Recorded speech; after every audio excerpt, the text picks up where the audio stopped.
ಶ್ರೀ ಗುರುಭ್ಯೋ ನಮಃ. ಶ್ರೀಮಾತ್ರೇ ನಮಃ. ರಾಮಾಯಣ ಅಯೋಧ್ಯಕಾಂಡ.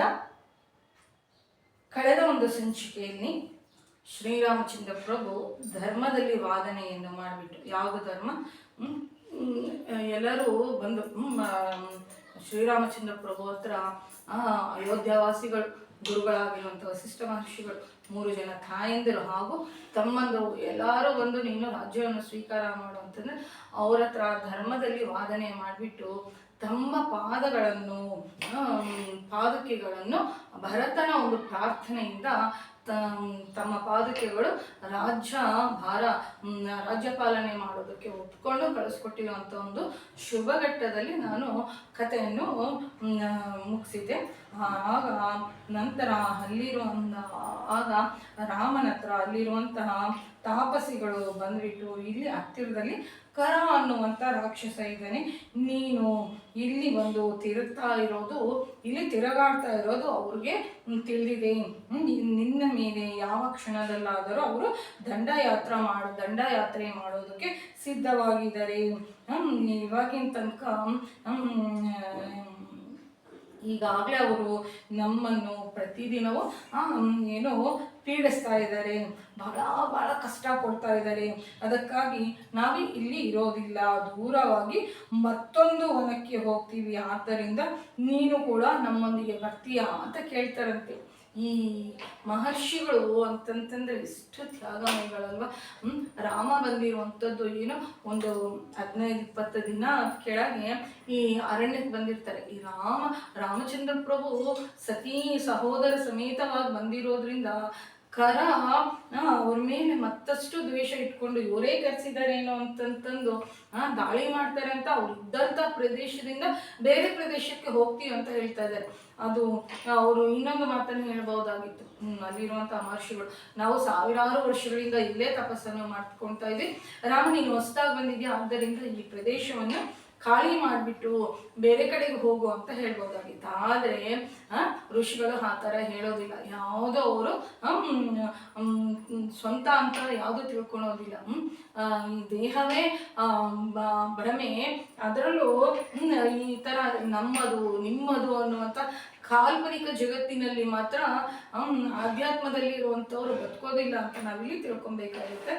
ಆಗ ಶ್ರೀರಾಮಚಂದ್ರ ಪ್ರಭು ಅಂತಾರಂತೆ, ಇಲ್ಲಿಗೆ ಭರತ, ಶತ್ರುಘ್ನ, ಕೌಸಲ್ಯ, ಸುಮಿತ್ರಾ, ಕೈಕೇಯರು ಬಂದಿದ್ದಾರೆ. ಇಲ್ಲಿದ್ರೆ ಅವರು ಚೆನ್ನಾಗಿ ನೆನಪು ಬರ್ತಾ ಇದ್ದಾರೆ.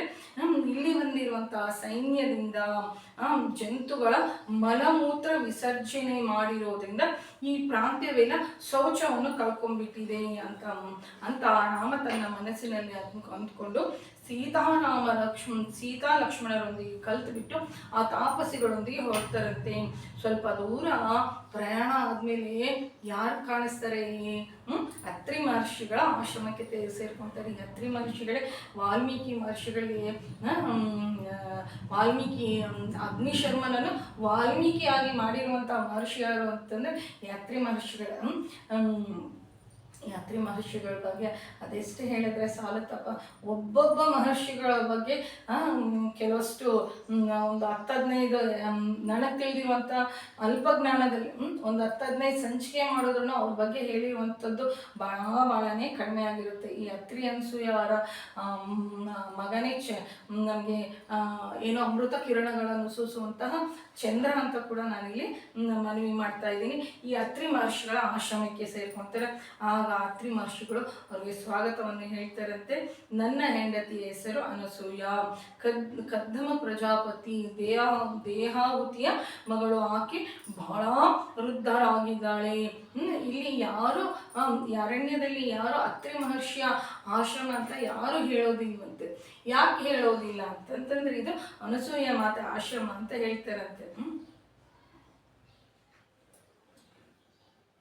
ಅನಸೂಯ ಮಾತೆ ಆಶ್ರಮ ಅಂತ ಎಲ್ಲರೂ ಹೇಳ್ತಾರಂತೆ. ಯಾಕೆ ಅಂತಂತಂದ್ರೆ ಆಕೆ ತನ್ನ ಪಾತಿವೃತ್ಯ ಶಕ್ತಿಯಿಂದ ಅದೆಷ್ಟೆಷ್ಟು ಕಾರ್ಯಗಳನ್ನು ಮಾಡಿದ್ದಾಳೆ ಅಂತ ಕತೆ ಆದ ನಂತರ ಅನಸೂಯ ಮಾತೆಯ ಬಗ್ಗೆನೇ ಬಹಳಷ್ಟು ಹೇಳ್ಕೊಳೋದಿದೆ.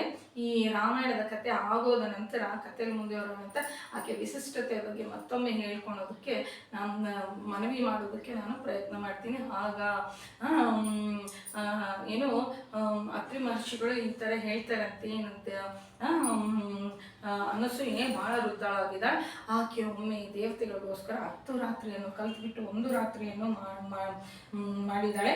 ದೇಶದಲ್ಲಿ 10 ವರ್ಷಗಳ ಕಾಲ ಕ್ಷಾಮ ಬಂದರೆ ಒಣಗೋಗಿರುವಂಥ ಗಂಗೆಯನ್ನು ತನ್ನ ತಪೋಶಕ್ತಿಯಿಂದ ಪ್ರವಹಿಸುವಂತೆ ಮಾಡಿದ್ದಾಳೆ. ಪ್ರಜೆಗಳಿಗೆಲ್ಲರಿಗೂ ಅನ್ನವನ್ನು ಇಟ್ಟಿದ್ದಾಳೆ. ಆಕೆ 10,000 ವರ್ಷಗಳು ಘೋರವಾಗಿರುವಂಥ ತಪಸ್ಸನ್ನು ಮಾಡಿದ್ದಾಳೆ. ಸರ್ವಭೂತಗಳಿಂದ ನಮಸ್ಕರಿಸ್ಕೋದಕ್ಕೆ ಯೋಗ್ಯಳು. ರಾಮ ಸೀತಮ್ಮನನ್ನು ಒಂದು ಬಾರಿ ಅನಸೂಯ ಹತ್ರ, ನನ್ನ ಪತ್ನಿಯಾಗಿರುವಂಥ ಮಹಾಪತಿವ್ರತೆಯಾಗಿರುವಂಥ ಅನಸೂಯ ಹತ್ರ ಕಳಿಸು, ಒಂದು ಸಾರಿ ಕಳಿಸು ಅಂತಂತಾರಂತೆ. ತನ್ನ ಹತ್ತಿರ ಬಂದಿರುವಂಥ ಸೀತಮ್ಮನ ಅನಸೂಯ ಮಾತೆ ಪಕ್ಕದಲ್ಲಿ ಕೂರಿಸ್ಕೊಂಡು ಹೀಗೆ ಕೇಳ್ತಾಳಂತೆ, ಸೀತಾ ನೀನು ಮಹಾಪತಿವ್ರತೆ, ಗಂಡನನ್ನು ಅನುಗಮಿಸಿ ಅರಣ್ಯಕ್ಕೆ ಬಂದಿದೀಯಾ ಅಂತ ನಾನು ಕೇಳಿದೆ. ಗಂಡ ದುರ್ಮಾರ್ಗನೇ ಆಗಿರ್ಬೋದು, ಹಣ ಇಲ್ಲದ ಸಂಪತ್ತು, ಹಣ ಇಲ್ಲದೆ ಇರೋನೇ ಆಗಿರ್ಬೋದು, ಹೀನನೇ ಆಗಿರ್ಬೋದು, ಪತಿತನೇ ಆಗಿರ್ಬೋದು, ಗುಣ ಇಲ್ಲದೆ ಇರೋನೇ ಆಗಿರ್ಬೋದು. ಆದರೆ ಸ್ತ್ರೀಗೆ ಪತಿಯೇ ದೈವ ಅಂತ ನಾನು ವಿಶ್ವಸಿಸ್ತೀನಿ. ನಿನ್ನ ಅಭಿಪ್ರಾಯ ಕೂಡ ಹೇಳು ಸೀತಾ ಅಂತ ಕೇಳ್ತಾರಂತೆ. ಏನು ಹೇಳ್ತಾರೆ ಲೋಕಕ್ಕೆಲ್ಲ ತಿಳಿಸೋದಕ್ಕೋಸ್ಕರ ನಮ್ಮ ಸೀತಮ್ಮ ಪತಿವ್ರತೆಯರಲ್ಲಿ ಮೊದಲನೇ ಹೆಸರು ಯಾರು ಅಂದರೆ ಸೀತಾ ಸಾವಿತ್ರಿ. ಈ ಥರ ಬರುತ್ತಲ್ವ, ಸೀತಮ್ಮನಿಗೆ ಅಗ್ರಸ್ಥಾನ ಯಾಕೆ ಅಂತ ಈ ತಾಯಿ ತಿಳಿಸ್ಕೊಡ್ತಾ ಇದ್ದಾರೆ. ಆಗ ಸೀತಮ್ಮ ಅಂತಾರಂತೆ, ಅಮ್ಮ ನಾನು ತವ್ರ ಮನೆಯಲ್ಲಿ ಇದ್ದಾಗಲೂ ಈ ಮಾತನ್ನು ಹೇಳಿದ್ದಾರೆ, ಪಾಣಿಗ್ರಹಣ ಮಾಡ್ಕೋಬೇಕಾದ್ರೂ ಕೂಡ ಈ ಮಾತನ್ನೇ ಹೇಳಿದ್ದಾರೆ. ಅತ್ತೆ ಮನೆಗೆ ಬಂದ ನಂತರ ಕೌಸಲ್ಯಮ್ಮ ಕೂಡ, ನಮ್ಮ ಅತ್ತೆ ಆಗಿರುವಂಥ ಕೌಸಲ್ಯಮ್ಮ ಕೂಡ ಇದೇ ಮಾತನ್ನು ಹೇಳ್ತಾ ಇದ್ದಾರೆ. ಅರಣ್ಯವಾಸಕ್ಕೆ ಹೊರಡು ಬರಬೇಕಾದ್ರೂ ಕೌಸಲ್ಯಮ್ಮ ಈ ಮಾತನ್ನು ಹೇಳಿದ್ದಾರೆ. ಆದರೆ ನನ್ನ ಅದೃಷ್ಟ ಏನು ಅಂತಂದರೆ, ಅಪ್ಪ ಅಮ್ಮ ಸೋದರ ಗುರು ಹೇಗೆ ಪ್ರೀತಿಸ್ತಾರೋ ನನ್ನ ಗಂಡನಾಗಿರುವಂಥ ಶ್ರೀರಾಮ ನನ್ನನ್ನು ಹಾಗೆ ಪ್ರೀತಿಸ್ತಾನೆ.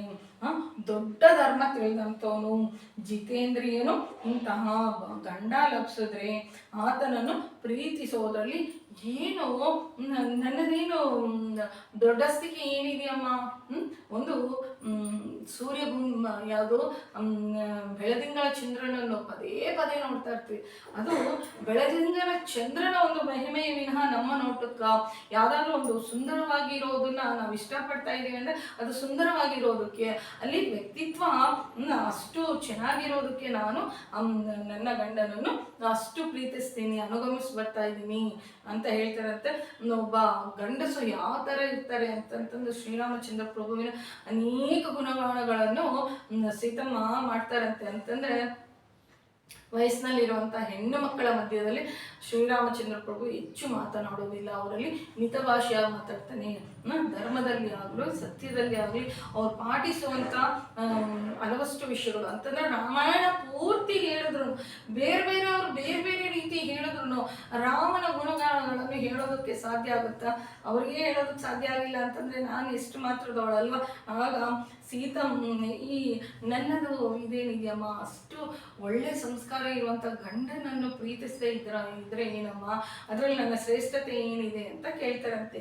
ಸೀತಮ್ಮನ ಮಾತಿಗೆ ಸಂತೋಷಗೊಂಡಿರುವಂಥ ಅನಸೂಯಮ್ಮ ಹಲವಾರು ಕಾಣಿಕೆಗಳನ್ನು ಕೊಡ್ತಾರಂತೆ. ಸೀತಾ ನಿನಗೆ ಕೆಲವು ಬಟ್ಟೆಗಳನ್ನು ಕೊಡ್ತೀನಿ, ಇದು ಯಾವಾಗಲೂ ಮುದುರು ಹೋಗೋದಿಲ್ಲ, ಯಾವಾಗಲೂ ಅಂತಂದ್ರೆ ಒಂದು ವಸ್ತ್ರವನ್ನು ಬಟ್ಟೆಯನ್ನು ಉಟ್ಕೊಂಡ್ರೆ ಇವತ್ತು ಚೆನ್ನಾಗಿರುತ್ತೆ, ನಾಳೆ ಚೆನ್ನಾಗಿರುತ್ತೆ, ನಾಡಿದ್ದು ಪಕ್ಕಕ್ಕೆ ಬಂದರೆ ಏನು ಬರ್ತಾ ಇರುತ್ತೆ, ಗೌರಿನ ವಾಸನೆ ಬಂದಿರುತ್ತೆ, ಇಲ್ಲ ಕಲೆಗಳಾಗಿರುತ್ತೆ, ಮಾಸೋಗಿರುತ್ತಲ್ಲ. ಆದರೆ ಅನಸೂಯಮ್ಮ ಕೊಟ್ಟಿರೋಂಥ ಬಟ್ಟೆಗಳಿಗೆ ಆಗೋದಿಲ್ವಂತೆ. ಯಾವಾಗಲೂ ಹೀಗೆ ಒಗ್ದಾಕಿರೋವಂಥ ಹೊಸ ಬಟ್ಟೆ ಥರ ಇರ್ತಾವಂತೆ. ಕೆಲವು ಹೂಗಳನ್ನು ಕೊಡ್ತಾರಂತೆ, ಇವು ಯಾವಾಗಲೂ ಒಣಗೋಗೋದಿಲ್ಲ. ಅಂಗರಾಗಗಳನ್ನು ಕೊಡ್ತಾ ಇದ್ದೀನಿ, ಇವು ಯಾವಾಗಲೂ ವಾಸನೆ ಕಡಿಮೆ ಆಗೋದಿಲ್ಲ. ಇವಾಗ ಒಂದು ಸೆಂಟ್ ಹಾಕ್ಕೊಂತೀವಿ, ಅಂಗರಾಗ ಅಂತಂದರೆ ವಾಸನೆ ಬರುವಂಥ ಪರಿಮಳ ದ್ರವ್ಯವಾಗಿರುವಂಥ ಪದಾರ್ಥಗಳನ್ನು ಅಂಗರಾಗಗಳು ಅಂತವೆ. ಬೆಳಗ್ಗೆ ಹಾಕ್ಕೊಂಡಿರುವಂಥ ಸೆಂಟ್ ಸಾಯಂಕಾಲದಷ್ಟೊತ್ತಿಗೆ ಅದು ದುಷ್ಟವಾಸನೆ ಬರ್ತಾ ಇರುತ್ತೆ. ಪೌಡರ್ ಆಗಲಿ ನಾವು ಹಾಕ್ಕೊಂತೀವಿ, ನಾನು ಹಾಕ್ಕೊಂಡಿದ್ದೀನಿ, ಅದು ಒಂದು 10 ನಿಮಿಷ ಘಮ ಘಮ ಅಂತ ಇರುತ್ತೆ, ಮತ್ತೆ ಅದು ವಾಸನೆ ಕಡಿಮೆ ಆಗಿಬಿಡುತ್ತಲ್ಲ. ಇವು ಯಾವಾಗಲೂ ವಾಸನೆ ಕಡಿಮೆ ಆಗೋದಿಲ್ಲ. ನೀನು ಈ ಹೂವನ್ನು ಇಟ್ಕೊಂಡು ನಿನ್ನ ಗಂಡ ಇಟ್ಕೊಂಡಿರುವಂಥ ನಿನ್ನನ್ನು ನೋಡಿದ್ರೆ ನಿನ್ನ ಗಂಡ ಬಹಳ ಸಂತೋಷ ಪಡ್ತಾನೆ. ಶ್ರೀ ಮಹಾಲಕ್ಷ್ಮಿ ದೇವಿ ಶ್ರೀ ಮಹಾವಿಷ್ಣುವನ್ನು ನೋಡಿದಾಗ ಎಷ್ಟು ಸಂತೋಷ ಪಡ್ತಾನೆ ಅಷ್ಟು ಸಂತೋಷ ಪಡ್ತಾನೆ. ಇವನ್ನು ಉಟ್ಕೊಂಡು ಇವನ್ನು ತೊಟ್ಕೊಂಡು ನೀನು ತೊಟ್ಕೊಂಡ್ರೆ ನಿನ್ನ ಗಂಡನಿಗೆ ಸಂತೋಷ ಆಗುತ್ತೆ. ಆದ್ದರಿಂದ ಈ ಬಟ್ಟೆಗಳನ್ನು ಈ ಹೂಗಳನ್ನು ಧರಿಸಿ ಒಂದು ಸಾರಿ ರಾಮನ ಕಾಣಿಸುವಂತ ಅನಸೂಯಮ್ಮ ಹೇಳ್ತಾರಂತೆ. ಆಗ ಸೀತಾ ಇವೆಲ್ಲವನ್ನು ಕಟ್ಕೊಂಡು ಹತ್ರಿ ಅನಸೂಯರಿಗೆ ನಮಸ್ಕಾರ ಮಾಡಿಬಿಟ್ಟು ರಾಮನ ಹತ್ರ ಬರ್ತಾರಂತೆ. ರಾಮ ಸೀತೆಯನ್ನು ನೋಡಿಬಿಟ್ಟು, ನೀನು ಯಾರೋ ಒಂದೇ ಇರುವಂಥ ಶ್ರೇಷ್ಠವಾಗಿರುವಂಥ ಬಹುಮತಿಯನ್ನು ಅನಸೂಯ ಮಾತೆ ಹತ್ರ ಹೊಂದಿದ್ಯಾ ಅಂತ ಸೀತಮ್ಮನ ಕಡೆ ಪ್ರೀತಿಯಿಂದ ನೋಡ್ಬಿಟ್ಟು ಆಕೆ ಮೇಲೆ ಪ್ರೀತಿ ಹೊಕ್ಕು ಬಂತಂತೆ. ನಂತರ ಅನಸೂಯೆ ಮಾತೆ ಹತ್ರ ಸೀತಮ್ಮನ ಹತ್ರ ಕೂರಿಸ್ಕೊಂಡು, ನಿನ್ನ ಮದುವೆ ಬಗ್ಗೆ ಕೇಳಬೇಕು ಅಂತ ಕೋರಿಕೆ ಇದೆ, ನಿನ್ನ ಕಲ್ಯಾಣದ ಬಗ್ಗೆ ಕೇಳು ಹೇಳ್ತಾರಂತೆ. ಯಾಕೆ? ನಿನ್ನ ಸ್ವಯಂವರ ಆಯಿತು, ಶಿವಧನುರ್ಭಂಗ ಆಯಿತು, ನಂತರ 15 ದಿನಗಳ ಕಾಲ ಯಾಕೆ ನಿಮ್ಮ ವಿವಾಹ ಅಷ್ಟು ತಡವಾಯಿತು ಅಂತ ಕೇಳ್ತಾರೆ ಅನಸೂಯಮ್ಮ. ಬಾಲಕಾಂಡದಲ್ಲಿ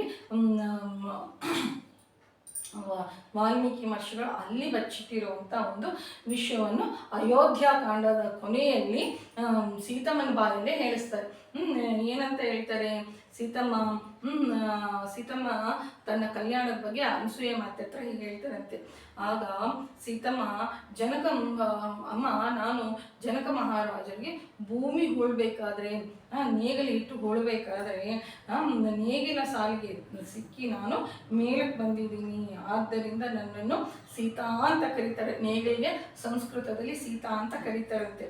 ನಮ್ಮ ಅಪ್ಪ ನನ್ನನ್ನು ಬಹಳ ಕಷ್ಟಪಟ್ಟು ಬೆಳೆಸಿದರೆ, ನನಗೆ ಯುಕ್ತ ವಯಸ್ಸು ಬಂದ ಮೇಲೆ ಶಿವಧನಸ್ಸನ್ನು ಎತ್ತಿದವನಿಗೆ ನನಗೆ ಕೊಡ್ತೀನಿ ಅಂತಂತಾರೆ. ಹಾಗಾಗಿ ಶ್ರೀರಾಮ ಶಿವಧನುರ್ಭಂಗವನ್ನು ಮಾಡ್ತಾನೆ. ಕೂಡಲೇ ನಮ್ಮ ತಂದೆ ನನಗೆ ಒಂದು ವನಮಾಲೆಯನ್ನು ಅಂದರೆ ಒಂದು ಹೂವಿನ ಹಾರವನ್ನು ಕೊಟ್ಟು ನನ್ನ ಕೈಯಲ್ಲಿ ರಾಮನ ಕೈಯನ್ನು ಇಡೋದಕ್ಕೆ ಹೋದರೆ ಇಟ್ಟು ನೀರನ್ನು ಹಾಕೋಣ ಅಂತ ಜಲಕಲಶಗಳನ್ನು ತೆಗೆದುಕೊಂಡು ಬಂದು ಆ ಕೈಯಲ್ಲಿ ಇಡಬೇಕಾದ್ರೆ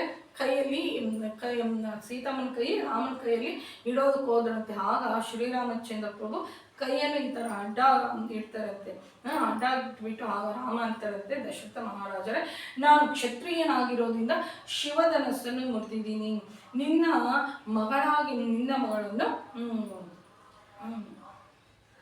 ಮಗಳನ್ನು ಹೆಂಡತಿಯಾಗಿ ಧರ್ಮಪತ್ನಿಯಾಗಿ ಸ್ವೀಕರಿಸಬೇಕು ಅಂತಂದರೆ ನೀವು ಆ ಕನ್ಯೆಯನ್ನು ಕೊಟ್ಟುವ ಮಾತ್ರಕ್ಕೆ ನಾನು ಸ್ವೀಕರಿಸೋದಿಲ್ಲ. ಈ ಕನ್ಯೆ ನನಗೆ ಹೆಂಡತಿಯಾಗಿ ಇರೋದಕ್ಕೆ ತಕ್ಕಂತವಳು ಇಲ್ಲವೋ ಅಂತ ನಿರ್ಣಯಿಸಬೇಕಾಗಿರುವಂಥದ್ದು ನಮ್ಮ ತಂದೆ. ಆತ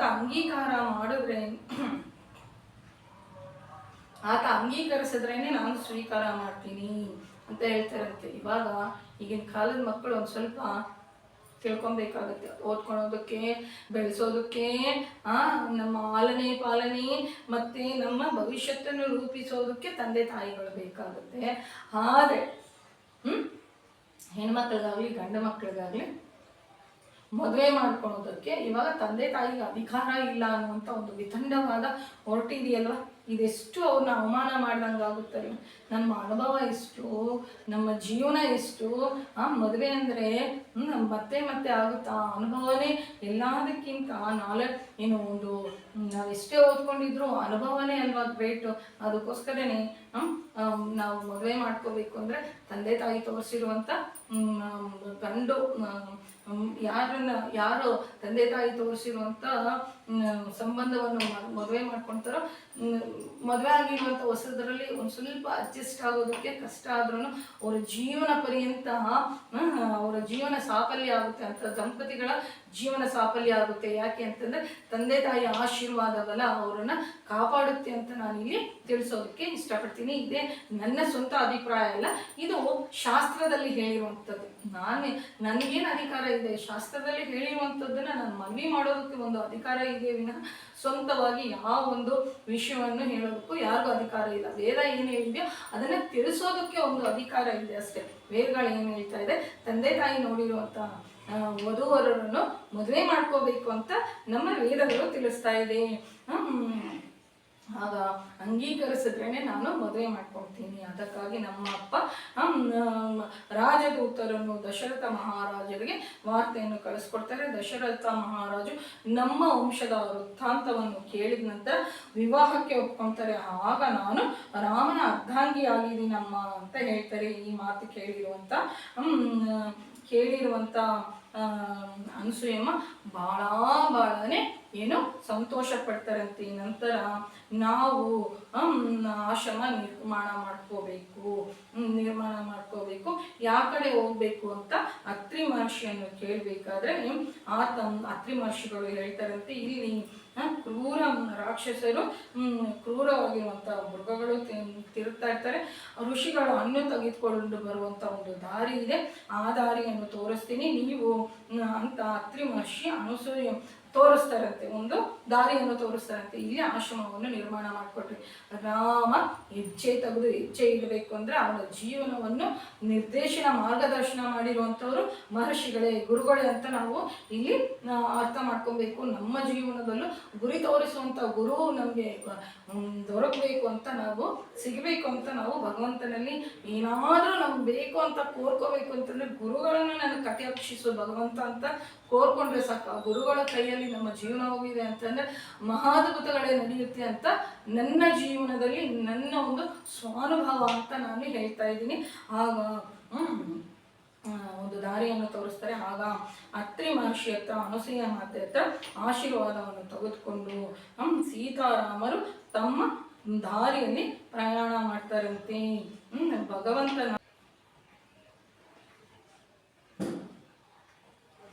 ಮುಂದಿನ ಸಂಚಿಕೆಯಲ್ಲಿ ಮಹಾಪತಿವ್ರತೆಯಾಗಿರುವಂಥ ಅನಸೂಯೆ ಮಾತೆ ಬಗ್ಗೆ ಮತ್ತಷ್ಟು ವಿಷಯಗಳನ್ನು ತಿಳಿದುಕೊಳ್ಳೋಣ. ನಂತರ ನಾವು ರಾಮಾಯಣದ ಮುಂದಿನ ಭಾಗವಾಗಿರುವಂಥ ಅರಣ್ಯಕಾಂಡಕ್ಕೆ ಪ್ರವೇಶ ಮಾಡೋಣ ಅಂತ ಅನಸೂಯ ಮಾತೆ ಬಗ್ಗೆ ತಿಳ್ಕೊಂಡು ನಮ್ಮ ಚಾನಲ್ ಜೈ ಶ್ರೀರಾಮ್ ಸದ್ಗುರುನಾಥ್ ಮಹಾರಾಜ್ ಕಿ ಜೈ.